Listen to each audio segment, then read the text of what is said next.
जब कुदरत अपना रूप दिखाती है तो रूह कांप जाती है और ऐसा ही कुछ हुआ था फ्लाइट 571 के साथ। ये प्लेन एक बर्फीली पहाड़ी पर क्रैश हुआ, जमीन से हजारों फीट ऊपर। और इस क्रैश में जो पैसेंजर्स बचे रह गए उनके पास खुद को बचाने के लिए सिर्फ एक ही चारा था, अपने ही फैमिली मेंबर्स और यार दोस्तों का मांस खाना।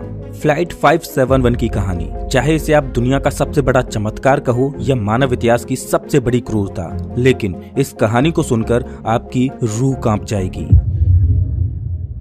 ये दिल दहला देने वाली कहानी शुरू होती है 12 अक्टूबर 1972 को। साउथ अमेरिका के यूरुग्वाई देश से एक चार्टर्ड प्लेन उड़ान भरता है जिसको चिली देश की राजधानी सैंटियागो में पहुंचना है। इस प्लेन में बैठे हैं रग्बी प्लेयर्स और उनका मैच देखने जा रहे हैं उनके फैमिली मेंबर्स, उनके रिलेटिव्स और उनके यार दोस्त। इस प्लेन में टोटल 45 पैसेंजर्स हैं जिनमें 9 क्रू मेंबर्स हैं। ये फ्लाइट 3 घंटों में अपनी डेस्टिनेशन पर पहुंच जाएगी, लेकिन रास्ते में इसको एंडीज की पर्वतमालाओं को पार करना होगा। लेकिन दुर्भाग्य से आगे चलकर मौसम खराब मिलता है। इस वजह से इस फ्लाइट को रास्ते में ही अर्जेंटीना के मेंडोजा शहर में लैंड कराया जाता है। ये फ्लाइट रात भर वहीं रुकती है और अगले दिन यानी 13 अक्टूबर को उड़ान भरने के लिए तैयार होती है। लेकिन परेशानी ये है कि अभी भी मौसम खराब है। लेकिन अच्छी बात यह है कि इस फ्लाइट का जो पायलट है वो इस रूट से पहले भी 29 बार उड़ान भर चुका है। इस वजह से उसे पूरा आइडिया है कि इन एंडीज की पहाड़ियों को कैसे पार करना है। पायलट के कॉन्फिडेंस की वजह से ये फ्लाइट 13 अक्टूबर को दोपहर के 2:18 पर फिर से उड़ान भरती है। यहाँ से सैंटियागो पहुँचने में सिर्फ 1 घंटे का रास्ता बचा है और पायलट को पूरा भरोसा है कि 1 घंटे के बाद वो सही सलामत सैंटियागो में पहुँच जाएंगे। ये प्लेन करीब 18,000 फीट के एल्टीट्यूड पर उड़ रहा था और धीरे धीरे एंडीज की पहाड़ियों को पार करता जा रहा था। लेकिन आगे चलकर मौसम और खराब होता गया, जिस वजह से विजिबिलिटी और कम हो गई और पायलट को आगे कुछ भी दिखाई नहीं दे रहा था। अगर मौसम साफ होता तो पायलट आसपास की पहाड़ियों को देखकर आइडिया लगा लेता कि प्लेन कहाँ है, लेकिन इस समय तो पायलट केवल प्लेन के इंस्ट्रूमेंट्स पर ही निर्भर है।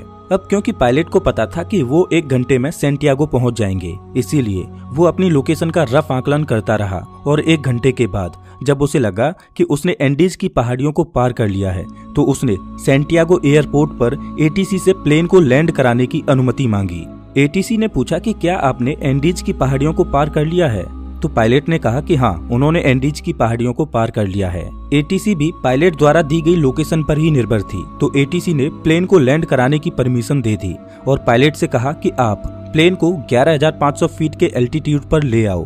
3:21 पर पायलट प्लेन के एल्टीट्यूड को धीरे धीरे घटाने लगा। जैसे ही प्लेन नीचे आता है तो पायलट को दिखाई देता है कि अभी तो एंडीज की पहाड़ियां ही चल रही हैं और सामने एक बहुत बड़ी चट्टान है। जल्दी से पायलट प्लेन को फिर से ऊपर उठाने की कोशिश करते हैं, लेकिन अब बहुत देर हो चुकी थी। प्लेन को ऊपर उठाते उठाते प्लेन का पिछला हिस्सा पहाड़ी से टकरा जाता है और वो टूटकर अलग हो जाता है।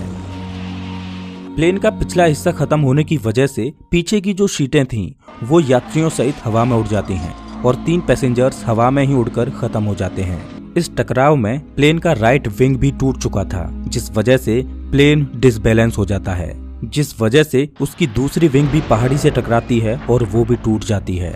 अब केवल प्लेन का फ्रंट पार्ट ही बचा था जो 350 किलोमीटर प्रति घंटे की रफ्तार से नीचे ग्लेशियर में टकराता है।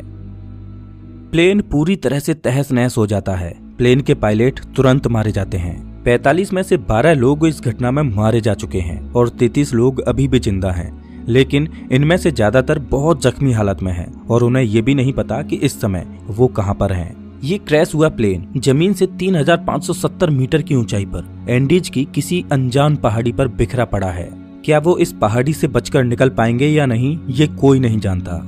अभी तक जो हुआ वो तो महज एक छोटा सा ट्रेलर था। इस फ्लाइट की असली कहानी तो अब शुरू होगी। आप कल्पना भी नहीं कर सकते कि आगे चलकर इनके साथ क्या होने वाला है। ये वीरान एंडीज की पहाड़ियां अब इन पर कहर बनकर बरसने वाली हैं। इनकी आगे की स्टोरी जानकर आपकी रूह तक कांप जाएगी। घायल हुए पैसेंजर्स में से एक पैसेंजर था नांदो पराडो, जिसके सिर में चोट आई थी, जिस वजह से वो कोमा में चला गया। परेशानी ये थी कि जल्द ही सूर्य ढलने वाला था और शाम होने वाली थी। इस वजह से रेस्क्यू टीम के पास उनको ढूंढने के लिए ज्यादा वक्त नहीं था और बाई चांस अंधेरा होने से पहले उनको नहीं बचाया गया तो इस बर्फीली पहाड़ी पर रात गुजारना नामुमकिन होगा, क्योंकि यहाँ का तापमान रात में -30 डिग्री सेल्सियस तक पहुँच जाता है। जल्द ही रेस्क्यू के लिए 4 जहाज रवाना किए गए।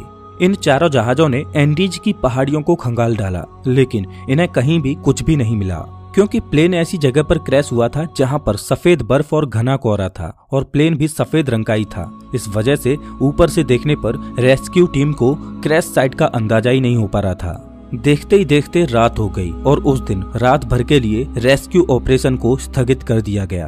बचे हुए पैसेंजर्स को उम्मीद थी कि वो कैसे भी करके सिर्फ आज की रात काट लें, कल तो उन्हें कोई न कोई बचा ही लेगा। और उन्होंने क्रैश पड़े प्लेन में शेल्टर बनाया और रात गुजारी।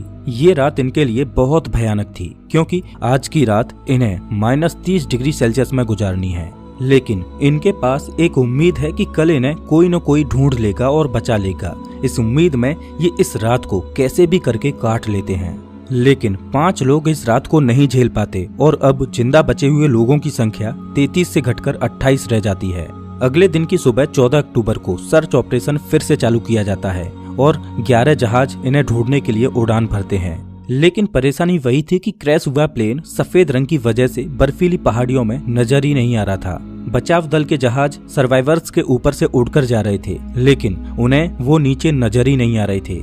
इस वजह से सर्वाइवर्स ने बचाव दल को सिग्नल देने के लिए प्लेन के ऊपर लिपस्टिक से SOS लिखने की कोशिश की, लेकिन उन्हें रियलाइज हुआ कि इतना बड़ा SOS लिखने के लिए लिपस्टिक काफी नहीं थी। इस वजह से उन्होंने अपने सूटकेसेज से बर्फ पर एक बड़ा सा क्रॉस बना दिया ताकि वो आसमान से बचाव दल को साफ साफ दिखाई दे सके। उस दिन इनके ऊपर से 3 हवाई जहाज निकल कर गए, लेकिन अफसोस कि किसी ने भी इनको नोटिस नहीं किया और ये दिन भी गुजर जाता है। अगला दिन यानी 15 अक्टूबर, उस दिन भी कुछ ऐसा ही हाल रहता है, लेकिन बचाव दल इन्हें ढूंढने में असमर्थ रहता है। अब इन सर्वाइवर्स को समझ आ चुका था कि ये बहुत बुरे फंस चुके हैं। मदद कब तक आएगी ये कहा नहीं जा सकता। इस वजह से वो प्लेन में मौजूद चीजों से सर्वाइवल की तकनीक बनाने लगे। धूप में बर्फ को पिघलाकर वो बूंद बूंद करके पानी की व्यवस्था तो कर ले रहे थे, लेकिन खाने के लिए उनके पास ज्यादा कोई ऑप्शन नहीं थे। क्रैश के 3 दिन बाद यानी 16 अक्टूबर को नांदो पराडो कोमा से जाग उठता है और जैसे ही उसे होश आता है तो उसे पता चलता है कि इस क्रैश में उसकी मां खत्म हो चुकी है और उसकी 19 साल की बहन गंभीर रूप से घायल है। दिन प्रतिदिन गुजरता जा रहा है, मदद मिल नहीं पा रही। प्लेन में जो खाना था वो भी खत्म हो चुका है। सूरज की रोशनी बर्फ से रिफ्लेक्ट होकर इनकी आंखों को डैमेज कर रही है। भूख, प्यास और असहनीय ठंडी को सहते सहते अब इन्हें इस पहाड़ी पर 8 दिन गुजर चुके थे। रेस्क्यू प्लेन आते और इनके ऊपर से निकल जाते। क्रैश के 8 दिन बाद नांदो पराडो की बहन भी जीवन की लड़ाई को हार जाती है और अपना दम तोड़ देती है। और उधर 8 दिनों के बाद सर्च अभियान को रोक दिया जाता है, क्योंकि अक्टूबर के महीने में वहां पर बहुत ज्यादा बर्फ पड़ती है। इस वजह से सर्च अभियान को 2 महीनों के लिए स्थगित कर दिया जाता है। ऑफिशियल्स को ये लगा कि इन 8 दिनों में सारे यात्री मारे जा चुके होंगे। इस वजह से उनकी मुर्दा बॉडीज को 2 महीने के बाद खोजकर उनके घर वालों को भिजवा दिया जाएगा। इधर सर्वाइवर्स को प्लेन के मलबे में एक रेडियो मिला। जब सर्वाइवर्स ने रेडियो को ऑन किया तो उसमें उन्हीं की न्यूज ब्रॉडकास्ट हो रही थी कि फ्लाइट 571 के सर्च ऑपरेशन को अब बंद कर दिया गया है। इस न्यूज ने सर्वाइवर्स के होश उड़ा दिए। अभी तक तो उनको अपने खोजे जाने की एक उम्मीद थी, लेकिन वो अब रेडियो पर अपने ही मरने की खबर सुन रहे थे। अपने खोजे जाने की एक उम्मीद की किरण थी, वो भी टूट चुकी है। अब उनको पता है कि यहाँ पर मौत निश्चित है। अब या तो परिस्थितियों को अपने ऊपर हावी होने दो या उनका डटकर सामना करो। उन्होंने प्लेन की सीटों को फाड़कर उसकी रुई को अपने कपड़ों में भरकर ठंड से बचने की कोशिश की। सीट कवर्स को पैरों में लपेटकर बर्फ में चलने के लिए जूते बनाए। सबसे बड़ी दिक्कत खाने की थी। अब जिंदा रहने के लिए इनके पास सिर्फ एक ही ऑप्शन था, वो करना जो इतिहास में कभी भी किसी ने नहीं किया, जिसके बारे में सोचकर ही रूह कांप जाए। इन्होंने बर्फ में पड़ी अपने फैमिली मेंबर्स, रिलेटिव्स और जिनके साथ वो कभी खेले कूदे उन यार दोस्तों की मुर्दा बॉडीज को खाने का फैसला किया। हालांकि ये फैसला लेना उनके लिए बिल्कुल भी आसान नहीं था। एक एक करके दिन गुजरता जा रहा था। इनके पास खुद को बचाने के लिए कोई भी प्लान नहीं था। वो रात को ठंड से बचने के लिए टूटे पड़े प्लेन के अंदर ही सोते। लेकिन क्रैश के 16 दिन बाद यानी 29 अक्टूबर को कुदरत ने इनको एक और झटका दिया। वो रात में सो रहे थे और अचानक उन्हें पता चलता है कि पहाड़ से बर्फ का एक मोटा हिस्सा टूटकर नीचे गिर रहा है। ये एवलांच इतनी जोर से आया कि भारी मात्रा में मौजूद बर्फ ने उनके टूटे प्लेन को अपनी चपेट में ले लिया। उनका प्लेन बर्फ के नीचे दब चुका था और प्लेन के अंदर भी बर्फ घुस चुकी थी, जिस वजह से उनके लिए ऑक्सीजन की कमी हो गई और दम घुटने की वजह से 8 और लोग अपनी दम तोड़ देते हैं और अब केवल 19 लोग ही जिंदा बचे हैं, लेकिन वो भी बर्फ के नीचे दबे हैं। इस बर्फ से बाहर निकलने में इन लोगों को 3 दिनों का समय लग जाता है। अब इन्हें रियलाइज हो जाता है कि यहाँ रहेंगे तो एक एक करके सब लोग मारे जाएंगे। इससे अच्छा है कि इस पहाड़ी से बाहर निकलकर मदद ढूंढने की कोशिश की जाए। उन लोगों में ज्यादातर सभी जख्मी हालत में थे, इस वजह से वो इस पहाड़ी को पार करने में सक्षम नहीं थे। लेकिन 3 लोग ऐसे थे जो कम चोटिल थे, इस वजह से उन तीनों ने इस पहाड़ी से बाहर निकलकर मदद लाने का फैसला किया। उन्होंने रास्ते के लिए मांस के टुकड़े अपने साथ लिए और उनको ठंड से बचने के लिए सबसे मोटे कपड़े दिए गए। और क्रैश के 33 दिनों के बाद यानी 15 नवंबर को ये तीनों लोग मदद ढूंढने के लिए निकल पड़ते हैं। चलते चलते इनको शाम होने लगती है, तभी इनकी नजर प्लेन के दूसरे टूटे हुए हिस्से पर पड़ती है। प्लेन का जो पिछला हिस्सा टूटकर अलग हो गया था, उन्हें वो दिखाई देता है। जब वो उस मलबे के पास जाते हैं तो उन्हें उसमें खाने के लिए बहुत कुछ मिलता है। आज की रात उन्होंने इसी में गुजारने का फैसला किया। पिछले कुछ दिनों में आज की ये रात उनके लिए अच्छी रही। प्लेन के उस पिछले भाग में उन्हें एक बैटरी मिली। उन्होंने सोचा क्यों ना इस बैटरी को प्लेन के मेन बॉडी के पास ले जाया जाए और उसमें लगी कम्युनिकेशन डिवाइस को चालू करके मदद बुलाई जाए। लेकिन बैटरी का वजन 25 किलोग्राम था। इतनी भारी बैटरी को इतनी कमजोर हालत में क्रैश साइट पर ले जाना संभव नहीं था।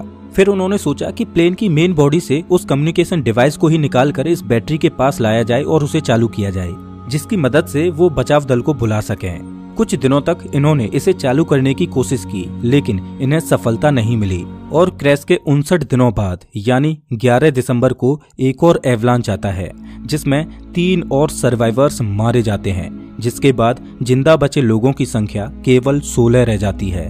और अब ये तीनों नौजवान कैनेसा, पराडो और विजिंटेन बिना किसी गियर के ग्लेशियर पर चढ़ाई करने के लिए निकल पड़ते हैं। ये तीनों पश्चिम दिशा की ओर चलते चले जाते हैं, लेकिन ये बिल्कुल भी नहीं जानते कि जिस दिशा में ये जा रहे हैं उसमें कोई इंसानी बस्ती इन्हें मिल पाएगी या नहीं। उनको बस ये लग रहा था कि उनको इस सामने वाली पहाड़ी को पार करना है और उन्हें मदद मिल जाएगी, और उन्हें उम्मीद थी कि वो 3 दिनों में इस पहाड़ी को पार कर लेंगे। इसीलिए उन्होंने अपने साथ में सिर्फ 3 दिनों के लिए ही मीट की सप्लाई रखी। इन्होंने धागे से सिलकर एक स्लीपिंग बैग बनाया था, तो ये दिन भर बिना किसी गियर के पहाड़ पर चढ़ते और रात में एक ही स्लीपिंग बैग में तीनों चिपक कर सोते। खुले में बिना किसी सुविधा के -30 डिग्री सेल्सियस में रात गुजारना कोई आसान बात नहीं थी। चलते चलते इन्हें चौथे दिन की सुबह हो चुकी थी, लेकिन अच्छी बात ये थी कि वो अब उस पहाड़ी की चोटी पर पहुंच चुके थे। जैसे ही ये पहाड़ की चोटी पर पहुंचे तो इनके पैरों तले जमीन निकल गई, क्योंकि पहाड़ पर चढ़कर इन्हें पता चला कि वो इतने दिनों से जिस दिशा में चल रहे थे वो गलत दिशा थी। आगे रास्ता खत्म ही नहीं होता। अब क्योंकि उनके पास खाने की सप्लाई बहुत कम थी, इस वजह से उन्होंने फैसला किया कि उनमें से एक बंदा क्रैश साइट पर वापस चला जाएगा और 2 लोग आगे जाएंगे। इस वजह से विजिंटन वापस लौट जाता है और पराडो और कनेसा आगे बढ़ते रहते हैं। उस पहाड़ की चोटी पर चढ़ने के बाद इनको सही रास्ते का अनुमान हो जाता है और ये दोनों कई दिनों तक आगे बढ़ते रहते हैं और कुछ दिनों के बाद इन्हें नदी की एक छोटी सी धारा मिलती है। वो उस धारा के साथ साथ नीचे चलते रहते हैं और लगातार 9 दिनों तक चलने के बाद 20 दिसंबर को नदी के दूसरे किनारे पर इन्हें 3 लोग दिखाई देते हैं। ये चलते चलते बहुत थक चुके थे। पिछले 9 दिनों में इन्होंने पहाड़ पर 61 किलोमीटर की हाइकिंग की थी और अब मंजिल इनके सामने थी। इन्होंने उनसे मदद की गुहार लगाई, लेकिन वो लोग टुमारो बोलकर चले गए। उस दिन उन्हें कोई मदद नहीं मिल पाई, लेकिन अगले ही दिन वो विलेजर फिर से वापस आया और एक पत्थर में कागज और पेन लपेटकर नदी के दूसरे किनारे पर फेंका। नांदो पराडो ने पेन और कागज को उठाकर जो भी घटना घटी थी उसके बारे में सब कुछ लिख दिया। जब उस विलेजर ने उस पेपर को पढ़ा तो वो सब कुछ समझ गया, क्योंकि उसे पता था कि इन पहाड़ियों में कुछ दिन पहले प्लेन क्रैश हुआ था और उस एरिया में भी पूछताछ के लिए लोग आए थे।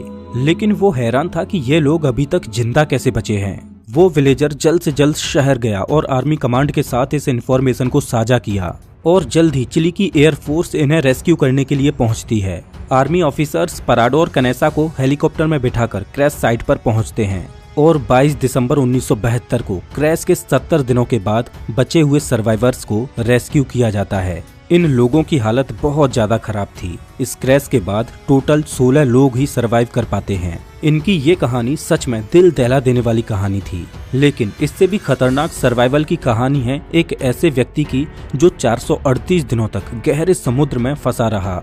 बीच पैसिफिक ओशियन में एक छोटी सी नाव उसका घर थी, खुला आसमान जिसके नीचे उसे दोपहर की तेज धूप और रात की ठंडी को सहना था। एक अकेला व्यक्ति वीरान समुद्र में 438 दिन यानी 14.5 महीनों तक अकेला मदद की आस लगाए भटकता रहा। इस व्यक्ति की सर्वाइवल की कहानी आपको सच में हैरान कर देगी। इस कहानी को आप स्क्रीन पर दिख रही इस वीडियो में देख सकते हो। मैं आपको वहीं मिलता हूँ।